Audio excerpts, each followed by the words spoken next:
我肠胃炎入院，谈了7年的男友周放在我的病房里点了一盏月亮。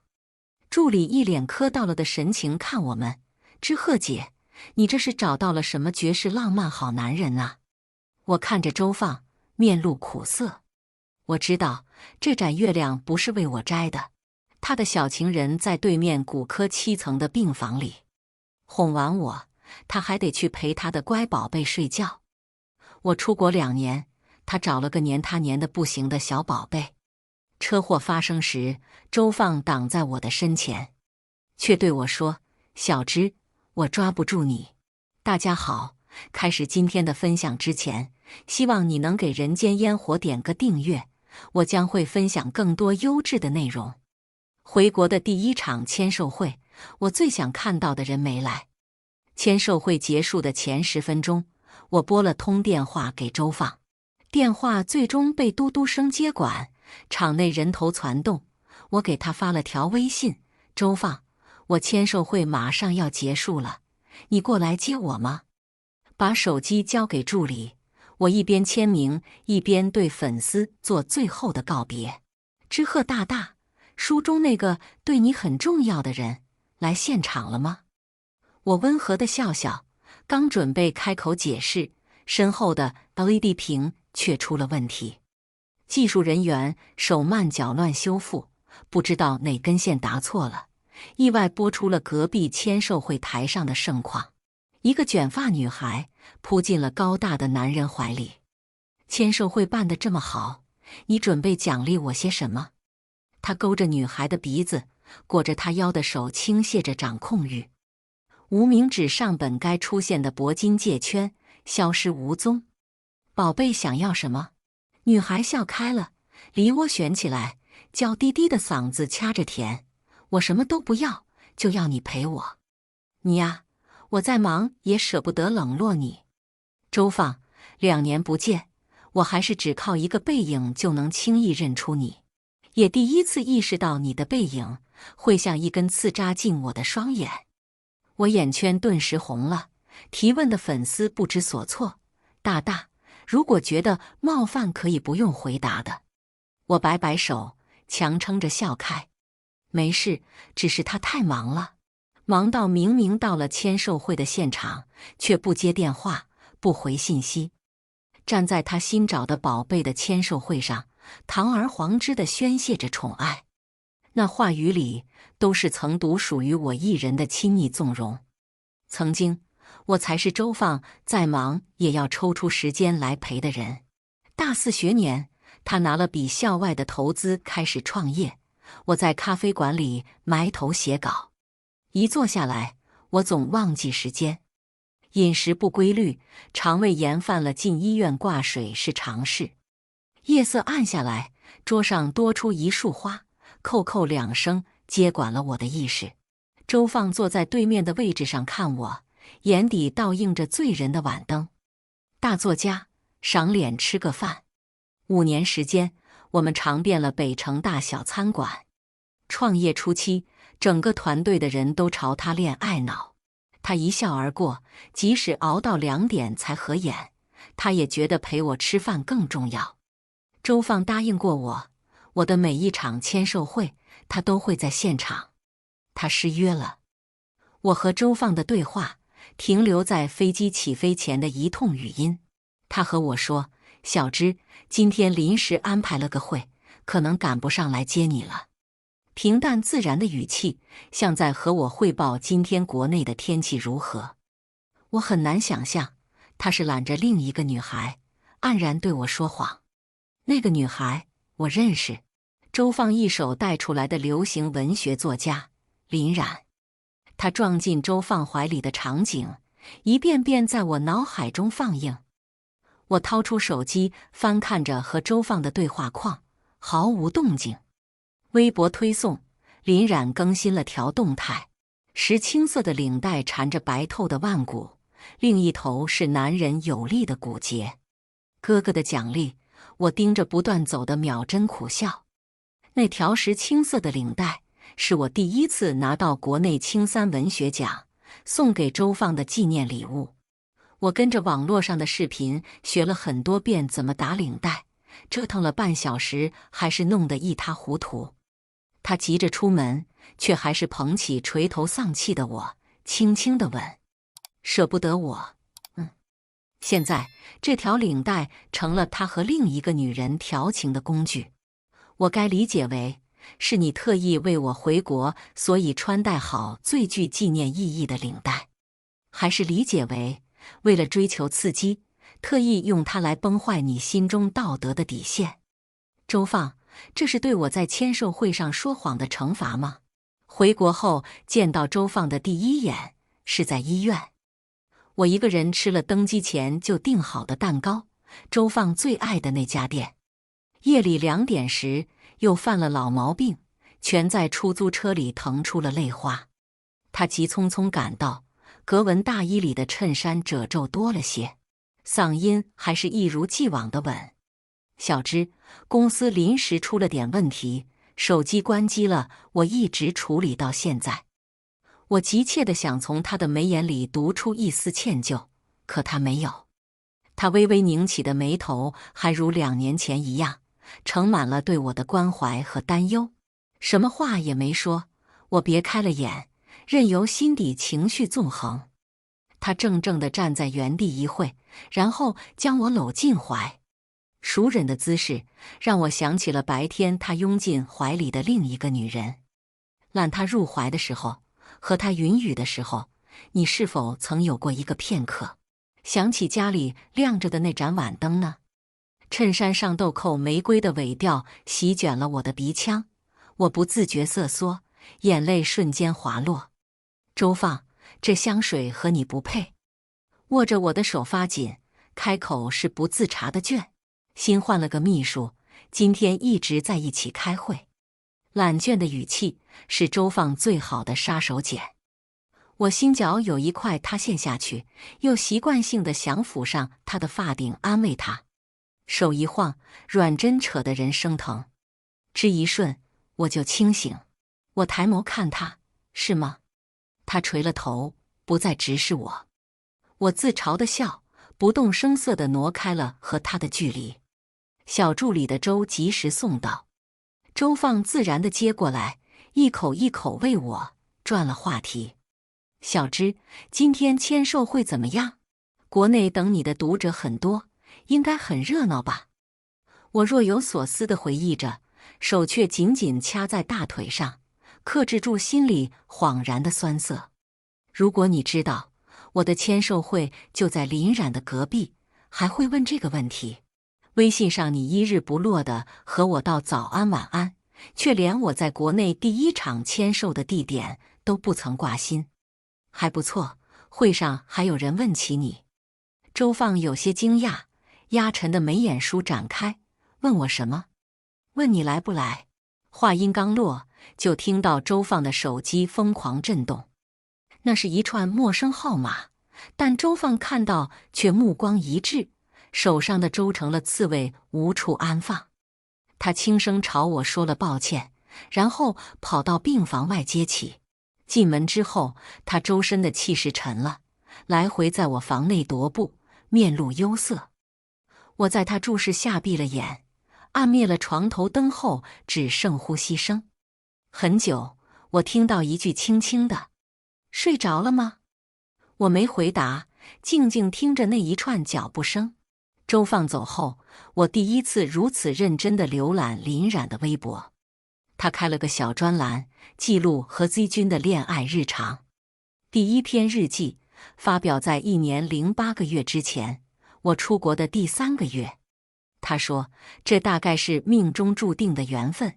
Z 君，他们第一次亲密接触，在我出国那年的圣诞节。周放拉着他去了北城最高的摩天轮，停在最高点时，他们在摇晃的箱体里拥抱、亲吻，诉说彼此最真挚的爱意。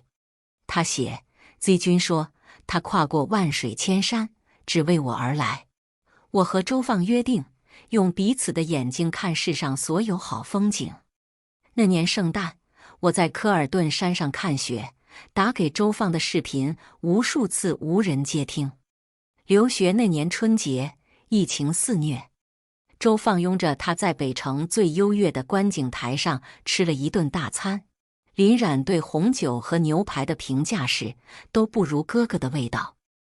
我全在小小的公寓宿舍楼里，接过房东奶奶递过来的一板药片，说冰箱里的蔬菜还够我居家隔离几天。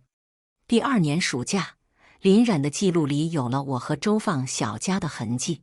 他把和周放在游乐园里收获的所有战利品摆在沙发上，把水晶风铃挂在门口，买粉色的拖鞋和繁复的浴袍，侵占我黑白灰色衣服的生存空间。我挺过了第1次肆虐放开的疫情，却没挺过第2次。频频因为高烧往返于公寓和医院，累瘫了却，只想给周放发一句：最近在做封闭式项目，别担心我。他们的聊天记录里有很多关于我的描述，我觉得刺眼，逐字读过，却只剩心绞的麻木。正经、无聊、放不开、自尊、敏感，不像个女人。而林冉，做她乖巧、有趣、有共鸣的灵魂伴侣。最后一条就在刚刚，骨折了。Z 君在陪床 ，PS Z 君身边的妖魔鬼怪速速退散。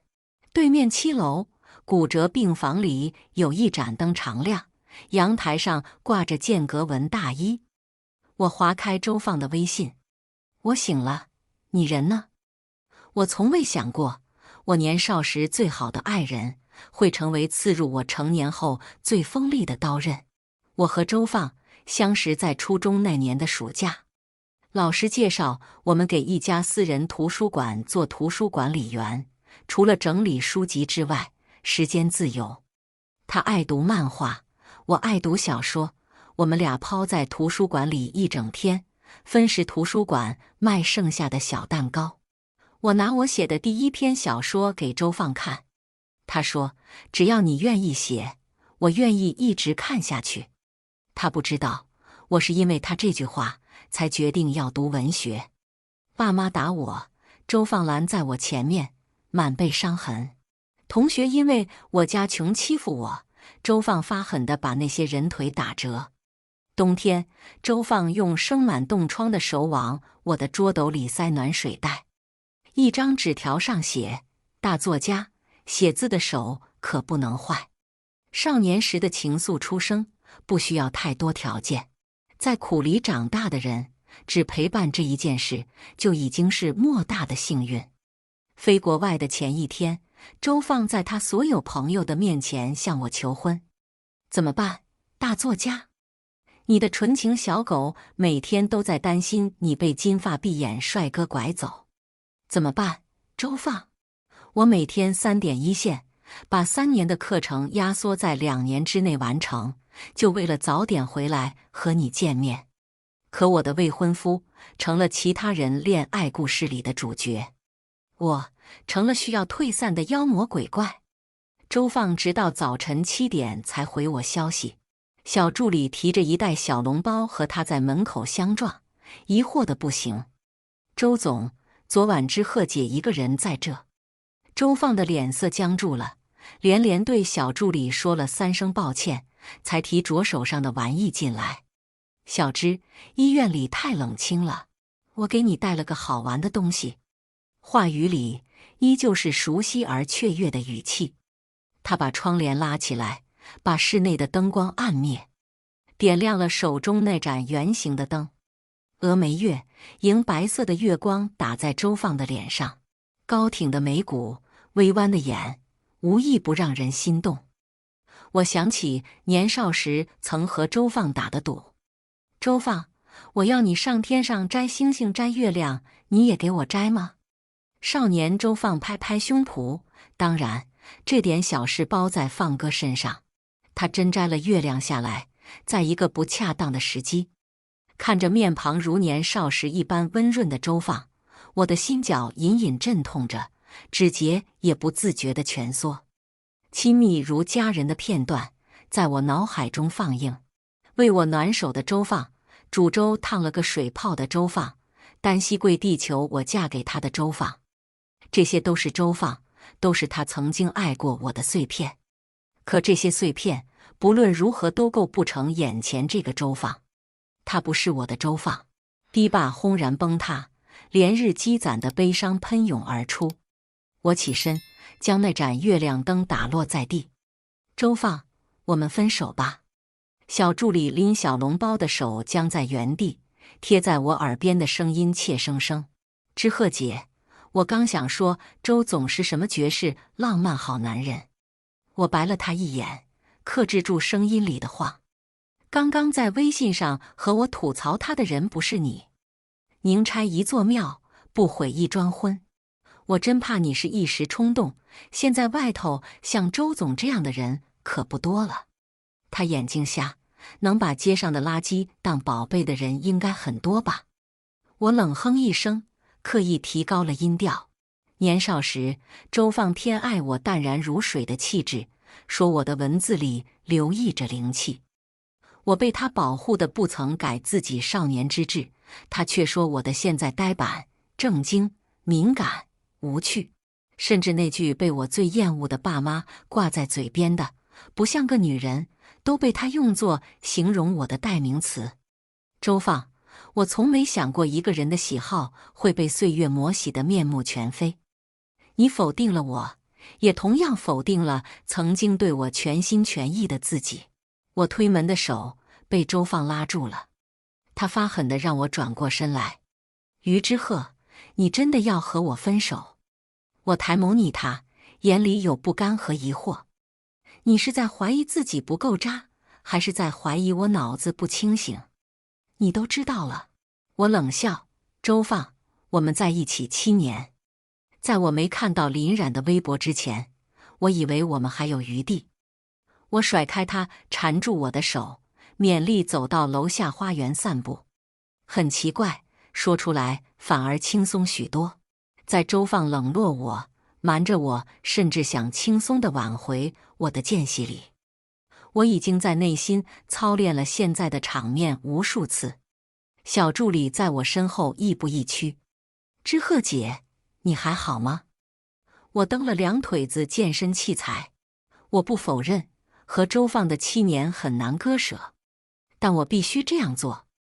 我得保持清醒，不沉溺在情绪里，才能更好地往前走。离开周放，就好像离开花瓶里原先滋养着我的水，但不离开周放，我的根会逐渐被畸形的情感浸泡腐烂。我的理智总能战胜崩溃的情绪，做出我当下的最优解。比起悲伤，和腐烂事物一起烂下去，才是更无法挽回的事情。出院那天，来接我的是周放。我不意外，如果周放能果断离开，他就不会选择瞒着我过这2年，他有大把的时机提分手。我系上安全带，去你家收拾东西，刚好。周放长吁了一口气，烦躁的不行。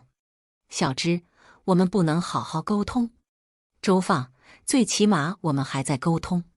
这个机会如果你不要，我现在就走。他眉头一挑，按下了副驾驶的锁车键，眼底一片青黑。我和林冉，是我鬼迷心窍。我会和他分手，我们还和之前一样。林冉知道你这么说吗？我弯唇，笑意森冷，拿起拨通电话的手机，朝周放晃了晃。那一串号码，正是我在他手机上看到的那串陌生号码。明明我们谁都知道回不去从前，他却选择自欺欺人。我犹觉周放的反应不够，话里带刺。怎么，不想他知道吗？周放脸色一阵红一阵白，一脚油门直接开出了医院。掐了和林冉的电话，我一路看着倒车镜里逝去的景色。周放沉默了许久，终于憋出了一句：“小芝，你变了很多。”我无奈地笑了，终于分出点余光看他。周放，我从来都是这样的，只是你我从前太好，你没看过我的锋利。都已经听到这里了，记得给人间烟火点个订阅吧，制作不易，我们故事继续。成年之前，我有个自己痛恨的名字，叫于招娣。我捧着征文比赛一等奖的奖杯敲开家门时，他们在桌上讨论：女的书读多了没什么用，才读了几年书，尾巴就翘到天上去。再读几年书，你个做老子的都完全控制不了他了，还不如让他出门打工算了，省点钱给阿庆买奶粉。这是于招娣应该走向的结局。可我从来不想做于招娣。奖杯被我卖给了小卖部老板当摆设。我捏着50块钱买了张车票去找我的语文老师。我想读书，只有读书能让我换命。他们拉着我到媒婆家里的时候，我夺过桌上的剪刀，将自己头发剪得一团糟。我妈揪着我短到鹿头皮的头发，痛骂：一个女的不嫁人要干什么？你看下你现在有没有一点女的样子？我捧着大学录取通知书回家，我爸指着我鼻子骂：翅膀硬了，你不要以为读了书你就能逃出去。巴掌没落到我脸上，落到了周放背上。他一路跟着我回家，我浑然未觉。我爸拿凳子腿抽周放，他一声不吭，推着我往家门外走。小芝，我们再也不回来了，我们离开这里，我养你。他不知道，那次回家，我手上拿了刀子。我和周放在大学校园外租了房子，他让我一心扑在学业上，琢磨笔下的文字，他会承担起其他的所有。他不舍得我做一点粗活重活，我没洗过一个盘子，没拖过一次地。周放如约照顾了我5年，我也给了他我贫瘠生活里仅存的温暖。一朝他失约，我的锋芒也悉数展露。我的理性和锋利是让自己好好活下去唯一的武器。周放，我们就到此为止。话没说完，一辆疾驰的轿车朝我撞过来，驾驶座的是笑得发狂的林冉。我来不及反应，只能攥紧副驾驶座的手把。可周放却狂打方向盘，直到车头转向。他的驾驶位正好对上林冉撞的方向。车头变形的前一刻，他朝我笑：小芝，你看，我还能保护你。周放被送进了急救室，林冉涕泪连连地守在急救室门口。这场车祸，他负全责。交警跟在他身后做笔录，他却忙不迭地跑到我面前。于之鹤，周放现在会躺在急救室里，都是你害的。梨涡陷进嘴角里，阴狠得可怕。我不屑地挑眉，一脸嘲讽：车是你开的，人是你撞的，3是你当的，你怪我？我和交警面面相觑，对林冉的蠢表示意外。他不依不饶，扑上来揪我领子。在感情里，不被爱的那个才是第三者。况且，你们都没结婚。这话听着真觉得可笑。振臂高呼恋爱自由的人，一定想不到出轨的人会这样用他。我揪住他的手，反折回去。你说你的亲亲读者们知道，他们喜欢的大大居然是个小三吗？周放出轨你当3，就算他今天死在医院里，这事你都得认。恋爱不受法律保护，但受伦理保护。我像碰到什么脏东西一样甩开他的手，兀自坐到椅子上。我和周放的事需要时间来厘清牵扯到的财产和合约。和林冉对峙，只会让事态变得更难以处理。可我似乎低估了林冉的高调和他上位的决心。林冉冷笑一声：于之鹤，如果周放今天没能活着出来，我一定让你偿命。他一巴掌拍在我侧脸，惹得我嘴角都发烫。这一耳光没打蒙我，倒让我思量起林冉跟周放的始末。林冉，我没记错的话，你的书是在和周放有了关系之后火的。他并没有和你结婚，死了你应该1分钱都拿不到吧？这才是你在他面前装乖，却对我伸爪子的原因。签售会选在我的对门，暴露揪心细节的微博，在周放跑来照顾我的时候骨折。林冉不顾一切也要让我知道周放出轨。我一脚踹在他骨折的伤口处，在他惊叫声中落下一语：“很疼吧，林小姐？你从我这里拿走了什么？我会让你一一奉还。”周放从手术室里推出来时，麻醉药效还没过，他嘴里喃喃念着：“小芝，小芝。”林冉的脸色青一阵白一阵。我翘着二郎腿坐在病房里看笑话。他虽然面露凶光，但也确实不敢在周放的眼前再做什么越界的事。周放醒的第一眼看到他，眼皮抖了抖，少了亲昵纵容的语态，更像个教训小孩的长辈。小冉，你真的做得太过了。我并不想听林冉如何哄周放，还着手走到周放床边，冷静道：“周放，车祸是林冉的手笔，我并不会感谢你，这是你们自食恶果。我的决定不会变，我会尽快从你的房子里搬出来。另外，我要公司属于我的股份全部折算成现金，当次结清。”他的唇燥得发白，张张合合，最终却还是没说出一句话。我款款离开，好心把病房门合上，却看见二人在床上稳坐一团。林冉主动，可周放也只尝试着推开了一次。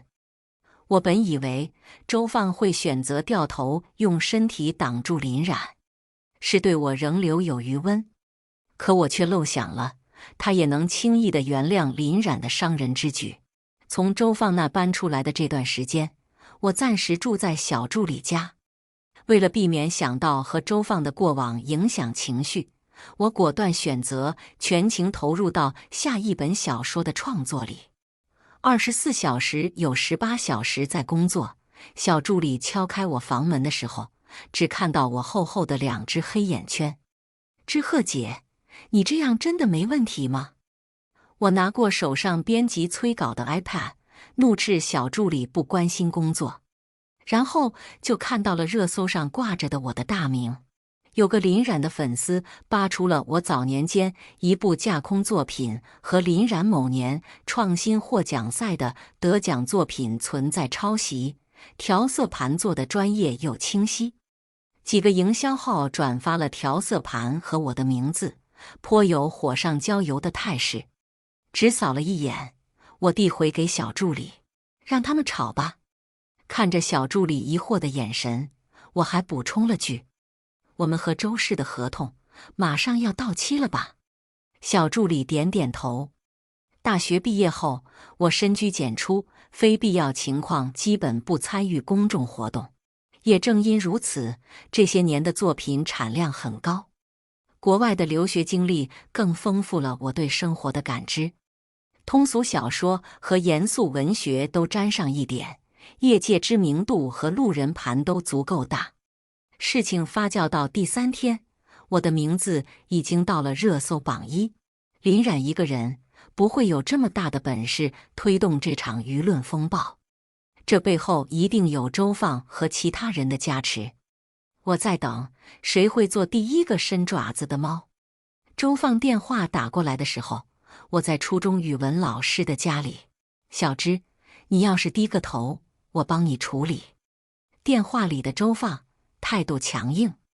这些年来，周放帮我处理过不少舆论的事情，降热搜、冷处理、洗白一条线行云流水，从来没有让任何一条负面新闻进入过我的视野。可现在，他在用舆论压我，让我低头。我以为即使做不了男女朋友，按我和周放的过往，做个朋友圈点赞之交也行。更何况我和他的合同期还没到。我沉默了许久不答话，那边又继续：小芝，我想了很久，我还爱你。你回来，我会和林冉断了，我们继续办婚礼。我轻声笑了，反问他：周放，你现在也会用利益来威胁我了吗？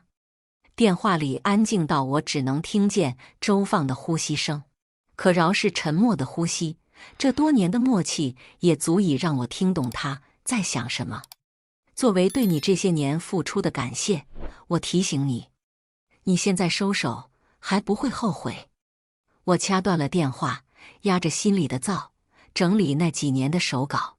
老师已站在门口盯了我许久，现在才舍得开嗓：“小芝，你和周放走不到一起的。”我抬眸看他，眼底有疑惑，他却展颜笑了，嗓音清润冷淡，言尽于此，你自己想吧。他扭头就走，留我一人对着他背影发呆。我曾经问过老师一个问题：婚姻是什么？他是我见过最美的人，浑身浸润着诗墨书香，一双剔透的眼，看断世上太多事。同为女性，我投奔他时，他不过看我2滴泪，就读懂我在家里的所有不甘。这么一个美人，对婚姻的评价是焚琴煮鹤。18岁那年，他给我取了个新名字之鹤。周放没收手，转发我抄袭词条的热搜越来越多。为了逼我低头，林冉特意剪了个短片，涕泪连连的再一次把我和他送上热搜榜。3个我的名字齐头挂着，搜索出的相关词汇是抄袭、水奖、镀金。林冉指责我抄袭他的作品，压得小透明没路走，出国镀金只为了拿奖更名副其实。所有对我的质疑，我懒散略过，最后定格在周放的一条私人微博上。低头的话，还有机会？什么机会？和你从头再来的机会吗？可我从来不是养你鼻息，靠攀附你活着的小女孩呀。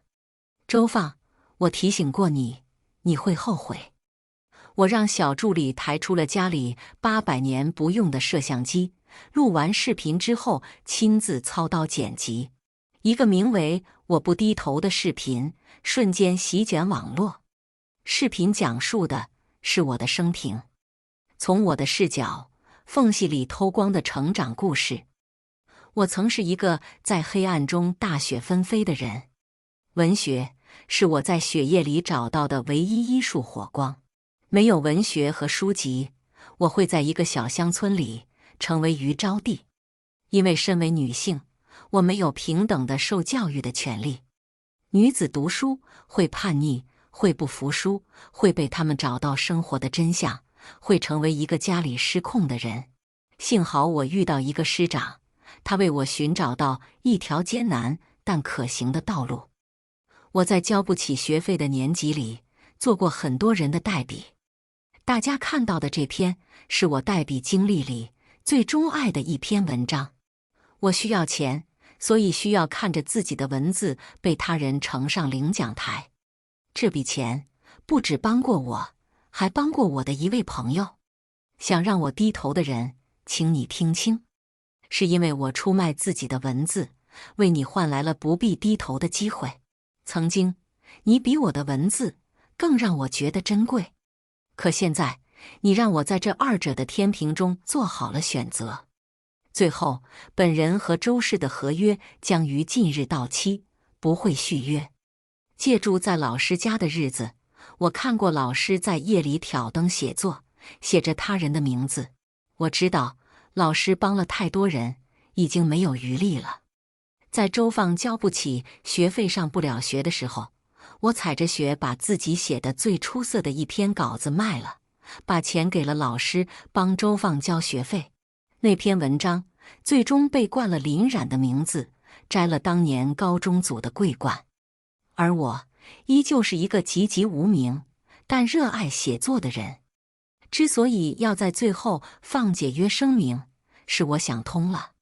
鹤本该展翅飞向苍天，何苦困于一隅？这场舆论风波席卷了行业内很多人。我曾合作过的公司、求学的老师、做鞋的大佬纷纷为我发声。著书人、读书人大多曾有过幽深的低谷，以文字换钱实为无奈之举。林冉成了众矢之的，接连有5部作品都被爆出由代笔操刀。而周放的公司在我提出解约之后，股价大跌，很多作者一起提了解约，找了更好的下家。出乎意料的是，盛天的李总给我发了条信息：我帮你压了条你不想看见的热搜，周放和你的婚约。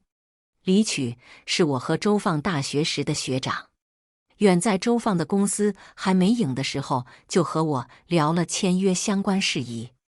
我当着周放的面拒绝了他，理由是我会是周放公司的顶梁柱。时过境迁，李反而成了这件事里帮我的那个人。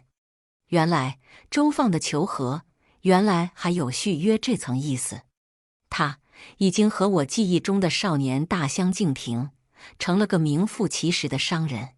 兜兜转转，原来只有我停在原地。借周放投的流量，李成了所有合作公司里报价最高的，还允诺以个人工作室模式进行后续合作。我笑着和他碰了杯，在车上和他聊起许多从前。从李的车上下来的时候，周放在楼下等我。短短半个月时间，他瘦得脱相，眼睛都凹陷下去。小芝，我们聊聊。行啊，我住小助理家，不太方便让你上去。他头发长得快遮住眼睛，掐烟的手也瘦黄了些，双唇颤抖。当年的事情，我真不知道。我抿唇，尽可能平和。我给过你机会了，那我现在后悔来得及吗？他整个朝我扑过来，一把将我拥进了怀里，速度太快，我甚至来不及反应。烟、酒的味道混杂，比我第一次在图书馆看到他衣衫褴褛的样子还要难接受几分。可偏偏我最看不了的就是他这副样子。周放，我们都不是小孩了，得对自己的选择负责。老实说，婚姻就像是焚琴煮鹤，我原先不大理解。因为家里的事，我不大想有孩子，也不大想结婚。但和你，我是真的有过婚姻的冲动的。泪接连打在我单薄的白衬衫上，周放情绪起伏着，像个孩子。我也问出了我最深的疑问：为什么是林冉？他哽咽了很久，开口时嗓音嘶哑。那篇稿子是他的敲门砖。他家破产了，家里人成了他的累赘。他和你当年一样，空有满腹才华，却没人看见。我一脸苦笑，眉头拧成一团。他的满腹才华是我为了你的前程换的，一个他就足够撬动我们的7年吗？我定定地看他，像看一只迷途的羔羊。曾经，他是我唯一的信徒。周放摇头，长睫附在眼睑上，谦卑又脆弱。小芝，我抓不住你，你永远都有自己的主见，理智到可以处理好所有的事情。热爱、事业、成就，你都有了，我还能给你什么来抓住你呢？周放所有的问句，像在我的心头闷扣。我找过很多自己的原因，比如无趣，比如呆板，比如敏感。可这些都不足以支撑我掏心掏肺的爱人选择出轨。逃离原生家庭后，很多人都在指责我，说我不像个女人。难道说女性真的应该跟在父亲、哥哥、老公背后摇尾乞怜吗？难道女性拥有自己的人生掌控权就会失去性魅力吗？并不是，跟在男人身后听话乖巧需要被救赎的解语花，只是男人的个人英雄主义。我推开了周放，字字恳切。周放，我从来没问你要过什么。掌控欲才是让婚姻和情感关系变得像焚琴煮鹤的原因。我要走自己的下一程了，不会回头了。曾几何时，我和周放牵着手说彼此的梦想。我想成为大作家，周放的梦想却很简单，想一直陪在我身边。我的心和窗棂下高低起伏的雁一样雀跃。那时我觉得人类拥有语言来表达自己，何其幸运！可至今才发现，语言只是人欲望的末梢，再动人的语言也无法掩盖其庸俗的本质。我的大江朝前滚滚不停，周放只是投入江流中的一块巨石。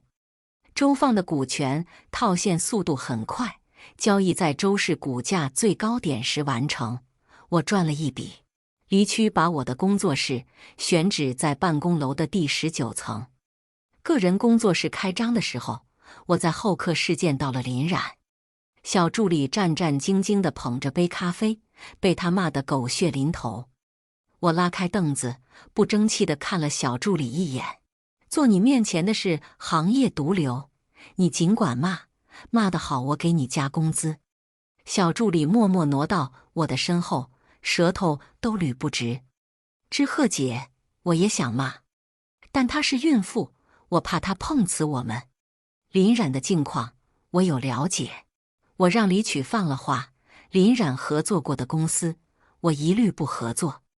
他在互联网发烂发臭，又是个半桶水玩意，没有一家出版社敢碰他的书，也没有媒体公司敢要他的书做影视化。我安慰了小助理几句，饶有兴致地看眼前消瘦的林冉。我第一次见他时，他躲在他的暴发户爸爸的身后，怯生生地用一双小鹿眼打量我。那时的我不怨恨他，反倒心存感激。是他给了我和周放继续读书的机会。造化弄人，这篇稿子成了他的投名状，我和周放情感破裂的罪魁祸首。他早已褪去了少女的娇怯。于之鹤，我怀孕了，周放会娶我，即使我身败名裂也没关系，他会养我。你等着吧，这些恋爱日记马上就会被周放影视化，他已经答应我了。一打装订好的白皮书堆在我面前，我没忍住笑了出来。周放连自己都护不住了，还能护住他吗？把菟丝花当作人生的终极梦想，只会让30岁的女人拥有愚蠢的天真。林小姐，我现在和周放没有任何关系，也不想得知你的娇妻日常。你不请自来，我还得找大师做法去晦气。这笔款项请你滚出去前支付一下。其二，如果你恋爱日记被影视化的话，我只会确认周放商业头脑有问题，自己离开，拿股权套现是明智的选择。我不再和林冉客气，找了写字楼的保安来处理林冉。可他依旧不罢休，死死地抵在会客室门口。于之鹤，你宁愿做枪手，也要拼死拼活和周放在一起，却比不过我和他的2年时间，你恨不恨？我笑开了，一点一点把他按在门把上的手指掰下来。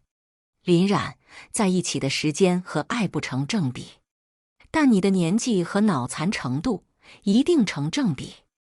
我不止不恨你，我还要谢谢你帮我看清周放。垃圾男人满大街都是，感谢你们臭味相投内部消化，为我热衷的环保事业减轻负担。林冉被保安四仰八叉地抬出去，卷发缠在发汗的脖梗里，狼狈得彻底。我坐在窗明几净的独立办公室里，被太阳晒得眯了眼。林冉，我说的一一奉还，还没有结束。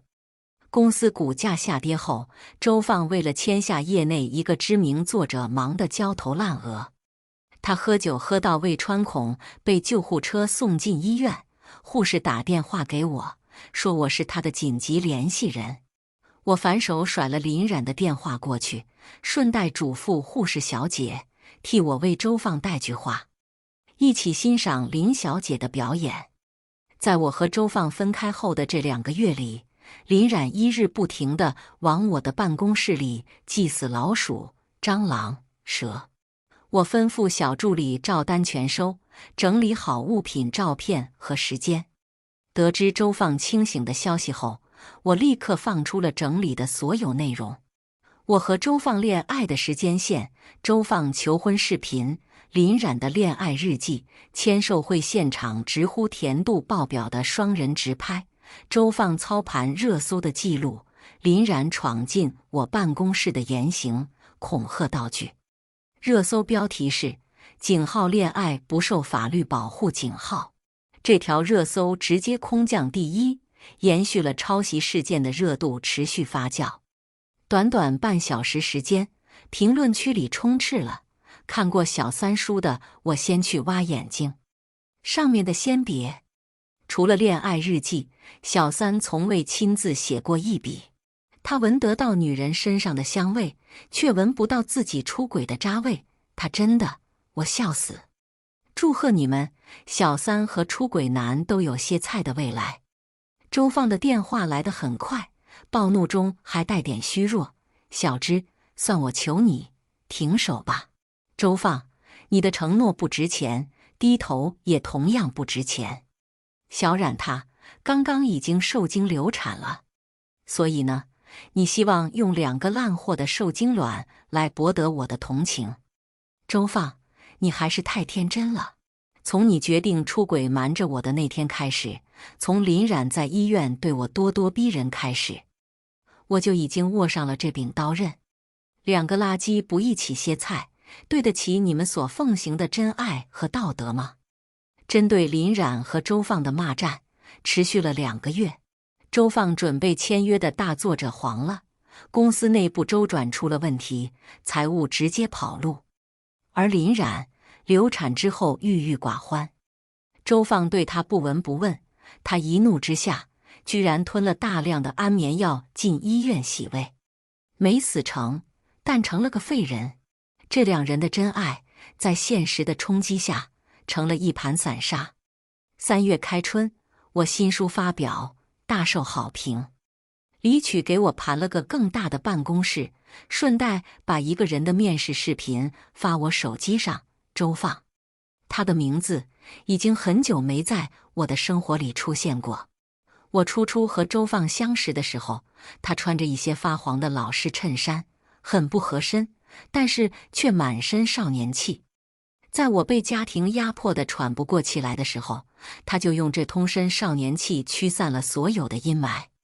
而今视频里的他一身合体的西装，侃侃而谈自己的过往，说自己做过最后悔的决定是签下林冉，没争取能和我续约，少了高位者凛然的姿态。